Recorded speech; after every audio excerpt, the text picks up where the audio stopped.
We interrupt your usual DCHL season here to bring you the second season of the X Division as we open up with a ball off the backboard. I think that might reset the shot clock, but nothing else. We have the team called NeXus in black. We have a team called Xcessive Force in white.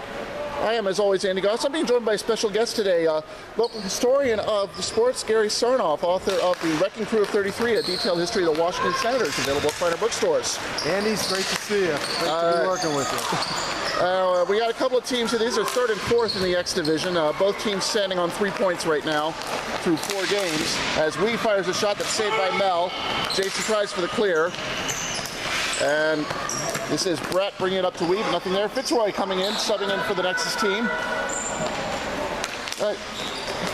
The big difference here, of course, is that this is an open league. There is no co-ed rule here, but there are females allowed to play. In fact, a few females do play. As I mentioned, Melanie Kleinman over here in goal for the NeXus. And she has the second best save percentage in the league right now. Yeah, she's been doing very well, and she does a very good effort for her team. In earlier action today, for those who want to know about the Pro Rec, we opened with a Rec Division game. It was the Babylon Warriors against the Moossassins. Very low-scoring game, not too many opportunities early on. In fact, it was about 12 minutes before either team had a shot on goal, from what I was told. Final score 1-1, shootout 1-1. Nothing really to talk about there. Both teams get a point. As a big save by Tom, and he falls on to make sure nothing comes out of the rebound. Who was that winning goalie in that first game you mentioned? Well, it was a tie, so there wasn't really anything there. But the second game, that's the one he wants to butter me up for. Scorpions against L2T.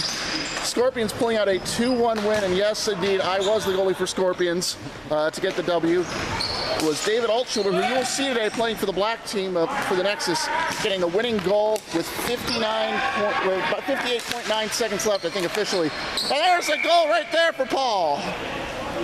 You saw Fitzroy able to keep it in, played it up. Paul's right on the doorstep. Not much of a chance for the goalie on that one. No, the guy was wide open, so there was no chance at all for him. And that is 1-0 to the NeXus right now.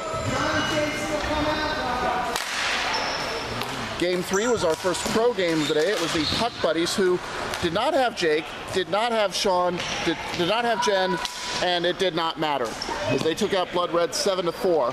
Gary, you're familiar with a lot of players on Blood Red. In fact, you're officially on their roster as a reserve. What did you think about your team's effort today? I thought they came out strong. I thought they played a good game. They definitely had a good passing game going. They definitely had great movement to the net. What hurt them was when they allowed a 5-0 run by the Puck Buddies. They were up 3-2, and then after the 5-0 run, they were slowly down. Yeah, the Puck Buddies will do that to anybody, and that run was over the course of about 20 minutes in the second and third period. Really sort of put the stamp on the game. Big save by Mel on the shot. On the shot by Matt. The fourth game today was another rec game. It was the Greenback Boogies against Two Jacks No Coke. This one was pretty close for a while. Late first period, a fluke goal for the Jacks, and then the wheels just came off. Final score there, 7-3 to the Jacks, as the Greenback Boogies still search for their first 3-pointer, regulation win, in the DCHL. Finding themselves in the 8th position as of right now. So that's how things went earlier today. That we still have 4 games left in the primary division or in the primary season, but this is X Division action as we see John bringing this one up. He's got Chris on a run, but that one's just a little too hard, and Tom's going to fall on it, and he'll force the stoppage of play. Kind of a smart play there. You had a guy coming in pretty fast. He did. Did the only thing he could do on that one. Yeah, sometimes you just got to eat it. So it's going to be Wee and Chris to take this face off. This one is dropped, and it goes. Looks like it's the white team. Looks like it's Xcessive Force, the white team. Although we're just calling them white and black all day because we're not too familiar with the names here. Bringing this one up. There's David trying to play this one in. Can't get it around. Pass to the center. There's a shot saved by Mel. Ball is loose. Great save. Yeah, great save. Great effort there. Now Matt back to Luke. Luke's going to fire this one from the point. He's got a great shot, but that one's just wide. We will follow. That is saved. And a swing and a miss right on the doorstep by, that was Brian. Had a chance, couldn't quite do it. Now Paul trying to bring it the other way. Nope, ball gets away. And the black team's going to have to slow this one down. This gets through everybody. Tom's going to make a, well, might have made a little bit of a meal out of it, but I don't think he was too worried. This one played behind to Luke. He's got plenty of time. Nobody really challenging Alex, the closest guy, and he's about 30 feet away. Lee now brings this one up through Brian, but it's recovered by David. This one intercepted by Brian, but it rolls beyond everybody. Now Xcessive Force, big shot by Luke. That one is a pop fly, goes nowhere, and now one back, no, intercepted by Wee. And after a bit of a collision, the ball comes into the offensive zone. There's a shot by John, looked a little wide. Luke around the backside now, he's got an opening. Just tries to clear it up, and it goes as far as Jason, who's going to have to wind this one up. No, they were still offside, so it's not really going to count anyway. Defense. You can see early on the NeXus really applying the most pressure here, and they have the 1-0 lead to show for it. Yeah, right now Black is outplaying them by a little bit. But you can tell with the talent on the floor right now, you know, there's still a chance for this game to go the other way. Absolutely, we're still early. We're only halfway through the first period. Plenty of time. We're going to have a face-off here with White attacking. This one is won by the White team. Very well done. Brett plays one with the Joe. That shot is intercepted by Jason. Brett will try again. This one goes through Joe's legs. Brian, a follow-through, and Mel nearly fumbles this one over the line, but manages to fall on it. Nice play. Nice recovery. Yeah. Sometimes you just have that happen. You know, you try to squeeze on it with your glove, and it just pops out of your glove, and then it's panic time. Well, you would know. You're a goalie, so you'd know. Exactly. It's never a pleasant thought when the ball doesn't go the way you want it to off of your glove. Chris playing this one at the side. Recovered by Brett. Brett and Chris fighting for this one in the corner. Now you'll notice there's a lot of pushing and shoving compared to our pro and rec games. This one being called more along the lines of NHL rules. The play is kind of like that way. Fewer stoppages of play, a lot more activity. And just as I say that, I guess that one crossed the line enough anyway. And we're going to try and see who this is on. Appears to be on John for a slash. So, John going to the box. We're being joined by a third man in the booth here, Jason Stitchell. Jason, good to see you. Yeah, good to see you guys too. How's it going? Well, so far it's 1-0 to the NeXus, and they are shorthanded though, so it's been kind of a quiet start, I'd say. Two very good teams playing against each other in the X division. This is not the first time they've met. No, it's not. This is the second round. And Luke fires that one high and wide. And we should point out that NeXus is tied for first in the power play kill in this division. Yes, they're very good at that. So don't expect a lot of chances for Xcessive Force here. And we got a loose stick out there. It looks like Jason's stick went flying, and he partially blocks it with, or at least his empty stick partially blocked it. You don't see that every day. This one gets around everybody. Luke's going to chase it down. So Jason, you play in this X division. You're familiar with both teams here. How do you feel about what's your scouting report for these two teams? Well, as I said on the podcast, I think Xcessive Force is hungry after losing 10-2 last week. So I believe that they're the team that's going to pull out the victory today. But of course, knowing my luck with betting and stuff like that, they may make me look stupid. So we'll see. Yep. We wanted to congratulate you for filling out the last second for the Assassins, 17 saves, pulling the tie out of nowhere, denying the Babylon Warriors a clinching of first place. That's very well done. Thank you very much. And I believe, I'm not for sure, but I believe with the Two Jacks No Coach victory last game, I believe Two Jacks moves into the #1 spot, if I'm not mistaken. Oh, that's entirely possible. I'd have to look at the standings. I think you may be right there. And that's big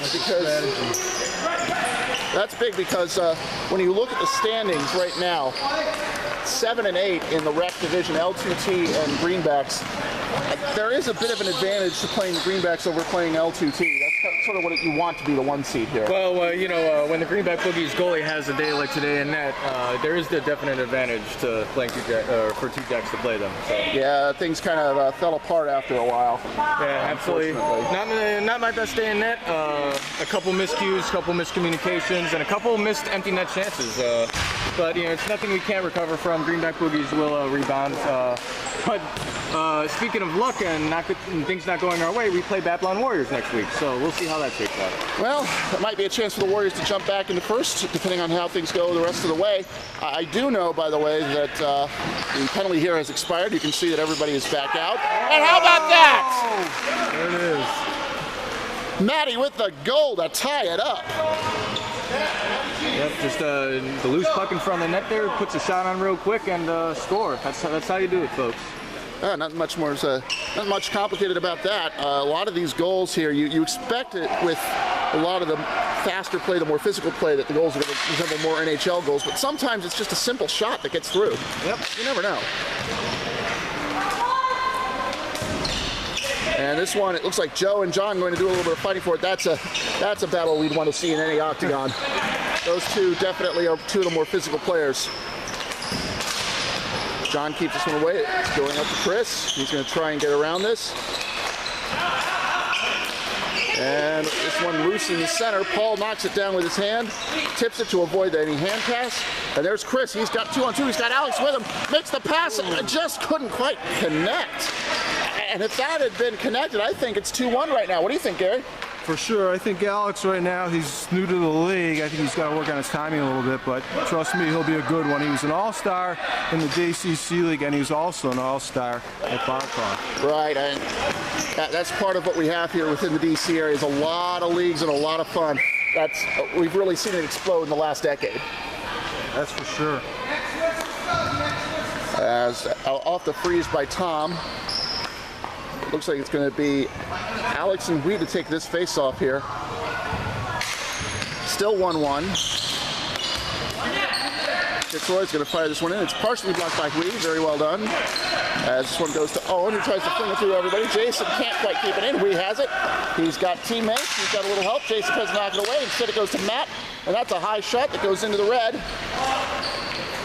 A pass is tipped away by Mel. Make sure nothing goes on there. Brian now trying to get around Alex. Good try.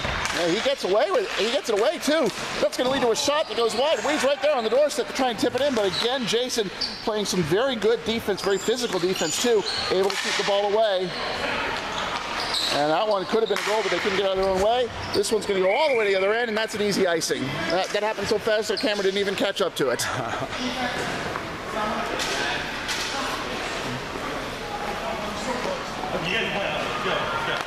You can see now a little bit of defensive communication here. Luke, when he plays for the Ducks, is mostly a shooter and a very good sniper from the wing. But here in the X Division, he takes the lead to go play defense. And he's proven he's pretty good at that too, especially when he can fire shots like that from the point. He's got a quick shot. Got rid of that one in a hurry. Absolutely.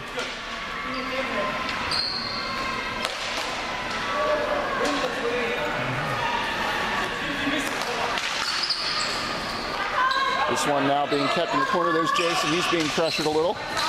It's clear is intercepted by Wee. He's trying to get around David now. Pass to the center, gets through everybody. Alex is going the other way, but the defense is back in time, so he's going to slow this up, wait for teammates. They slowed it up a little too much because that's going to be that's going to be an offside. Don't know whether it was Chris or David. Jason, you had a good view of that. Who was offside on that play? I believe it was Chris, if I'm not mistaken. Yeah. All right, so it was Chris who broke too soon. Speedy player like that, sometimes you hope the puck gets ahead of you, but it doesn't always work out that way. And it didn't help that Alex saw he didn't really have a breakaway, tried to slow it up, get everyone involved. A little miscommunication there. That'll happen in this. That'll happen in hockey. Pass trying to drop it off to the side. Nothing there. We got about 90 seconds left here in the first period. It is 1-1. Paul one way, Matt the other. Chris going to play this one up, gets around the defense, but Luke is there first. He's going to backhand this one up to Owen. Plays it up through, that went through Matty, nothing there. So now Jason will take this one around the net and lift it up the side. He is there first as he waits for the offside reset. But somehow that was not icing. I think he was behind the center line, but that's the one I think just get kind of overlooked by everybody. That one intercepted before it crossed the back line, but again, another icing opportunity lost. Alex trying to hit Paul on the cross, not a bad idea. Just couldn't quite get it to work. A little hard, a little bit hard. Yeah, a little too much on it. Now John, good move. Leading the break in. He's got a few friends, can't quite catch up to the ball. Gets it in the corner. Where's he gonna go from here? He's gonna go to Paul. That's a one-timer saved by Tom. And now Luke leading the counterattack. Oh, almost got it to Matty. Mel knocks this one behind her own goal. Paul is there first. Takes one to the side. There's a shot by Brian. Easy save by Mel. Good play. This one goes behind the net. Time running out. You can hear the count by Tom. He's trying to count down the clock. And that's going to be, well, whether it's icing or not doesn't really matter. End of the first period. It is a 1-1 game. All right, guys, so what are your thoughts so far in that first period as we play through the intermission? Evenly played game. Both teams are working hard. They're both passing well. Big game for both teams. They're both tied in the standings 1 and 3, so we'll see who wants it more. All right, Jason, what are your thoughts on this first period so far? I got to echo Gary's sentiments. Very back and forth affair. Good goaltending. Both goaltenders have made some really nice saves from really hard shots. So we'll see who breaks first. All right, guys, we'll be back with a link to the second period after this.